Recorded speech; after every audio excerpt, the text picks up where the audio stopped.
Thanks for join Global Tutorial Bernard Simamora, SSI, SIP, SH, MH, MM. Subscribe, like, and share. Selamat mengikuti. Mata kuliah Administrasi Pertanahan. Topik ke-52 dari 80 topik. Tata cara pengadaan tanah untuk kepentingan umum.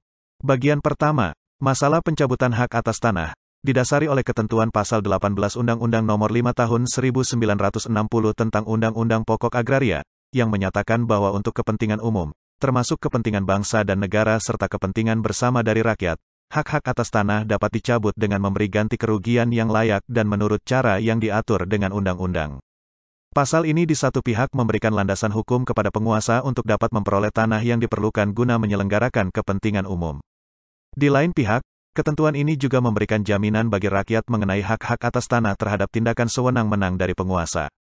Dengan kata lain, secara implisit ketentuan pasal tersebut memungkinkan dilakukannya pencabutan hak untuk kepentingan umum selama kegiatan pencabutan hak itu sesuai dengan syarat-syarat yang ditetapkan dalam pasal 18 dan dalam undang-undang yang akan mengatur tata cara pencabutan hak atas tanah. Dari penjelasan umum pasal 18 Undang-Undang Nomor 5 Tahun 1960, dinyatakan bahwa pada asasnya jika diperlukan tanah atau benda-benda lain kepunyaan orang lain untuk suatu keperluan haruslah terlebih dahulu diusahakan agar tanah itu dapat diperoleh dengan persetujuan pemilik tanah, misalnya melalui jual-beli, tukar-menukar, atau cara-cara lainnya. Jika dikaitkan dengan ketentuan pasal 6 Undang-Undang Nomor 5 Tahun 1960 tentang fungsi sosial tanah, yaitu dalam kepentingan perseorangan terkandung juga hak masyarakat dan kepentingan masyarakat umum. Dalam keadaan memaksa haruslah ada wewenang pemerintah untuk mengambil dan menguasai tanah tersebut secara sepihak dan dengan kuasa suatu undang-undang, yaitu Undang-Undang tentang pencabutan hak atas tanah. Dengan demikian, pencabutan hak atas tanah menurut Undang-Undang Pokok Agraria adalah pengambilan tanah kepunyaan sesuatu pihak oleh negara secara paksa, yang mengakibatkan hak atas tanah itu menjadi hapus, tanpa yang bersangkutan melakukan sesuatu pelanggaran atau lalai dalam memenuhi sesuatu kewajiban hukum. Walaupun pencabutan hak atas tanah dilakukan secara paksa oleh negara, hal itu tetap harus disertai dengan ganti rugi yang layak bagi pemilik tanah.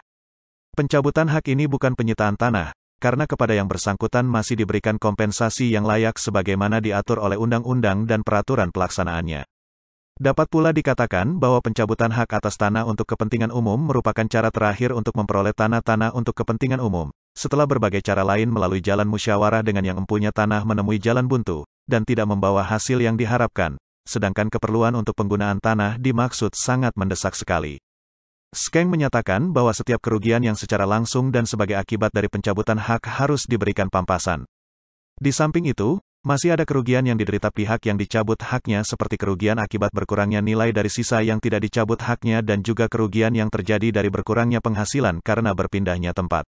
Saat ini, istilah yang digunakan untuk pencabutan hak atas tanah ataupun pembebasan tanah adalah pengadaan tanah sebagaimana yang diatur dalam Peraturan Presiden Nomor 36 Tahun 2005, Jo Peraturan Presiden Nomor 65 Tahun 2006, dan Peraturan Kepala BPN Nomor 3 Tahun 2007. Tata cara pengadaan tanah ini dimulai dari Undang-Undang Nomor 20 Tahun 1961 yang menggunakan istilah pencabutan hak atas tanah sampai pada peraturan yang berlaku saat ini. Tata cara pencabutan hak atas tanah. Sebagai penjabaran dari ketentuan pasal 18 UPA, dibuatlah suatu undang-undang yang mengatur pelaksanaan pencabutan hak atas tanah, yakni Undang-Undang Nomor 20 Tahun 1961 tentang pencabutan hak-hak atas tanah dan benda-benda yang ada di atasnya, yang mulai berlaku pada tanggal 26 September tahun 1961. Berlakunya undang-undang ini sekaligus mengakhiri berlakunya peraturan warisan kolonial tentang pencabutan hak atas tanah, yaitu Ontegening Sordonanti, Stadsblad 1920, 574. Ordonansi tersebut telah beberapa kali diubah dan ditambah, yang terakhir dengan Stadsblad 1947, 96, dengan maksud menyesuaikan perubahan keadaan dan keperluan. Biarpun demikian, peraturan tersebut sudah tidak sesuai lagi dengan keperluan dewasa ini. Peraturan tersebut disusun atas dasar pengertian hak agendom, yaitu hak milik perseorangan yang tertinggi menurut hukum barat, yang sifatnya mutlak dan tidak dapat diganggu-gugat. Oleh karena itu, Ontegening Sordonanti memuat ketentuan-ketentuan yang memberi perlindungan yang berlebihan atas hak-hak perseorangan. Ada beberapa aspek yang berbeda antara Undang-Undang Nomor 20 Tahun 1961 dengan Ontegening Sordonanti yang meliputi hal berikut. 1. Undang-Undang Nomor 20 Tahun 1961 memberikan delegasi wewenang untuk melakukan pencabutan hak dengan memperhatikan saran-saran dari Menteri Agraria, Kepala BPN, dan Menteri Kehakiman serta menteri lain yang bersangkutan sehingga cukup dengan suatu kepres maka pelaksanaan pencabutan hak itu terlaksana. 2. Dalam sistem ontegening sordo nanti, ada 3 instansi yang terlibat, yaitu eksekutif, legislatif, dan pengadilan. 3. Dalam sistem Undang-Undang Nomor 20 Tahun 1961, Pengadilan Tinggi hanya campur tangan dalam masalah jumlah ganti rugi, bukan dalam sah atau tidaknya ataupun pertimbangan pencabutan hak itu benar atau tidak benar, sehingga tidak dapat memengaruhi yang sudah diputuskan oleh eksekutif. 4. Karena sistem yang berbeda seperti yang diungkapkan oleh sistem hukum Belanda, yang menonjolkan hak-hak pribadi seseorang, dan dengan pernyataan dari kepentingan umum ataupun kepentingan bagian-bagian dari Indonesia, satu bidang tanah itu dicabut. Peraturan pelaksanaan sebagai penjabaran dari Undang-Undang Nomor 20 Tahun 1961 sebagai berikut. 1. Peraturan Pemerintah Nomor 39 Tahun 1973 tentang acara penetapan ganti kerugian oleh Pengadilan Tinggi sehubungan dengan pencabutan hak-hak atas tanah dan benda-benda yang ada di atasnya. 2. Instruksi Presiden Nomor 9 Tahun 1973 tentang pelaksanaan pencabutan hak-hak atas tanah dan benda-benda yang ada di atasnya. Pencabutan hak atas tanah hanya boleh dilakukan jika memenuhi syarat-syarat sebagai berikut. 1. Untuk kepentingan umum, termasuk kepentingan bangsa, negara, serta kepentingan bersama dari rakyat, demikian pula kepentingan pembangunan. 2. Sebagai cara yang terakhir untuk memperoleh tanah yang diperlukan, yaitu jika musyawarah dengan yang empunya tidak dapat membawa hasil yang diharapkan.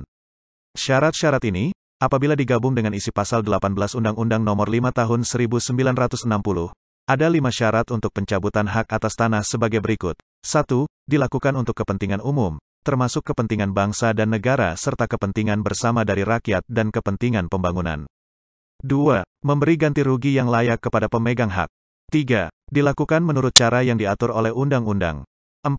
Pemindahan hak menurut cara biasa tidak mungkin lagi dilakukan, misalnya melalui jual beli atau pembebasan hak. 5. Tidak mungkin memperoleh tanah di tempat lain untuk keperluan tersebut.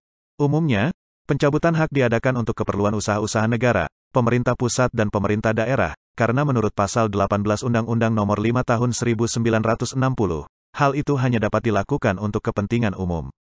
Dalam penjelasan umum Undang-Undang Nomor 20 Tahun 1961, tidak menutup kemungkinan pencabutan hak juga diadakan guna pelaksanaan usaha-usaha swasta, asalkan usaha itu benar-benar untuk kepentingan umum dan tidak mungkin diperoleh tanah yang diperlukan melalui persetujuan dengan yang empunya. Jika dilakukan untuk kepentingan usaha swasta, rencana proyeknya harus disetujui pemerintah dan sesuai dengan pola pembangunan nasional, misalnya untuk keperluan pembangunan jalan raya, pelabuhan, bangunan industri dan pertambangan, serta perumahan dan kesehatan rakyat. Demikian pula jika untuk menyelesaikan suatu soal pemakaian tanah tanpa hak oleh rakyat, kemudian pemerintah memandang perlu menguasai sebagian tanah kepunyaan pemiliknya, jika pemilik itu tidak bersedia menyerahkan tanah yang bersangkutan atas dasar musyawarah, soal itu dapat pula dianggap sebagai suatu kepentingan umum untuk dapat dilakukan pencabutan hak. Instansi yang berwenang melakukan pencabutan hak atas tanah adalah Presiden sebagai pejabat eksekutif tertinggi setelah mendengar saran dari Menteri Agraria, Menteri Kehakiman, dan Menteri yang bersangkutan, yaitu Menteri yang bidang tugasnya meliputi usaha yang meminta dilakukannya pencabutan hak itu. Hal ini diatur dalam Pasal 1 Undang-Undang Nomor 20 Tahun 1961. Menteri Agraria memberi pertimbangan dari segi agraria dan politik, Menteri Kehakiman dari segi hukum, sedangkan menteri yang bersangkutan berkaitan dengan fungsi dari usaha tersebut yang meminta dilakukannya pencabutan hak itu dalam masyarakat serta tanah dan atau benda yang diminta itu benar-benar diperlukan secara mutlak dan tidak dapat diperoleh di tempat lain. Dalam Pasal 1 Pedoman Pelaksanaan Pencabutan Hak Atas Tanah dan Benda-Benda yang ada di atasnya dari lampiran Instruksi Presiden Nomor 9 Tahun 1973 diberikan perincian tentang apa yang dimaksud dengan kepentingan umum sebagai berikut.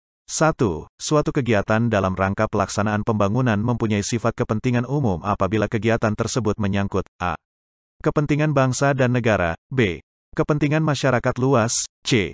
Kepentingan rakyat banyak bersama, dan atau d. Kepentingan pembangunan. 2. Bentuk-bentuk kegiatan pembangunan yang mempunyai sifat kepentingan umum sebagaimana dimaksud dalam ayat 1. Pasal ini meliputi bidang-bidang a. Pertahanan, b. Pekerjaan umum, c. Perlengkapan umum, d. Jasa umum, e. Keagamaan, f. Ilmu pengetahuan dan seni budaya, g. Kesehatan, h. Olahraga, i. Keselamatan umum terhadap bencana alam, J. Kesejahteraan sosial, K. Makam atau kuburan, L. Pariwisata dan rekreasi, M. Usaha-usaha ekonomi yang bermanfaat bagi kesejahteraan umum. 3. Presiden dapat menentukan bentuk-bentuk kegiatan pembangunan lainnya, kecuali sebagaimana dimaksud dalam ayat 1, pasal ini yang menurut pertimbangan perlu bagi kepentingan umum. Kalau kita lihat rumusan tersebut, pengertian tentang kepentingan umum sudah cukup terperinci sekalipun belum begitu tegas. Akan tetapi, dengan adanya ketentuan ayat 3, yang memberikan kewenangan kepada Presiden untuk menentukan bentuk kegiatan pembangunan sebagai suatu kepentingan umum, pengertian kepentingan umum menjadi kabur kembali. Pada umumnya, pencabutan hak ini diadakan guna keperluan usaha-usaha negara, baik untuk pemerintah pusat maupun untuk pemerintah daerah. Akan tetapi, menurut penjelasan Undang-Undang Nomor 20 Tahun 1961 sebagai pengecualian pencabutan hak juga dapat dilakukan untuk pelaksanaan usaha swasta asalkan usaha tersebut benar-benar untuk kepentingan umum dan tidak mungkin diperoleh tanah yang diperlukan melalui persetujuan dengan yang mempunyai tanah. Sudah barang tentu usaha swasta tersebut rencananya harus disetujui oleh pemerintah dan sesuai pula dengan pola rencana pembangunan nasional. Akan tetapi, hak yang demikian kadang-kadang banyak mengalami kesulitan. Umpamanya pihak swasta yang ingin membangun suatu proyek pariwisata dapat dianggap sebagai kepentingan umum. Adanya proyek itu akan banyak menarik para wisatawan sehingga dapat meningkatkan income pemerintah, baik pusat maupun daerah. Guna keperluan tersebut, dapat diadakan pencabutan hak. Bahwa perumusan kepentingan umum dalam pelaksanaan pembatasan tanah rakyat ini, menurut Sudargo, sering kurang mantap. Ternyata, ada kejadian ketika suatu lokasi telah dibebaskan hak-haknya oleh sebuah panitia kemudian malah dinyatakan bahwa proyek tadi tidak jadi diselenggarakan. Dalam hal demikian, tanah-tanah yang telah dibebaskan seyogianya dikembalikan lagi kepada bekas pemiliknya semula apabila masih menghendakinya dan tidak seperti sering terjadi, dijual pada pihak ketiga dengan harga yang tinggi. Praktik semacam ini selalu menimbulkan sengketa berupa tuntutan dari pihak pemilik semula atau paling tidak berupa desakan untuk menambah jumlah ganti rugi yang pernah dibayarkan kepada pemilik lama. Meskipun pengertian tentang kepentingan umum belum dirumuskan secara jelas dalam suatu peraturan, pihak Departemen Kehakiman sangat berhati-hati dengan pemberian fatwa persetujuannya terhadap suatu permohonan pencabutan hak oleh siapapun. Mengingat hal tersebut, sudah sewajarnya lah sekarang untuk diadakan perumusan yang jelas dalam hal perundang-undangan yang mengatur masalah pencabutan hak ini sehingga tidak terjadi lagi penyalahgunaan kekuasaan dan penyelewengan sebagaimana yang sering terjadi sekarang tentang apa sebenarnya dan bagaimana kriterianya daripada kepentingan umum tersebut. Demikianlah materi topik ke-52, Administrasi Pertanahan. Channel ini akan sangat membantu pemahaman mahasiswa yang sedang kuliah di berbagai perguruan tinggi, dan wawasan bagi masyarakat umum. Untuk pemahaman yang lebih baik, putar dan dengarkan video tutorial berulang-ulang. Subscribe dan like, agar Anda mendapatkan update tutorial lainnya. Bagikan juga link video ini, agar teman lain mendapatkan manfaat channel ini. Terima kasih. Sampai jumpa. Bersambung ke topik 53.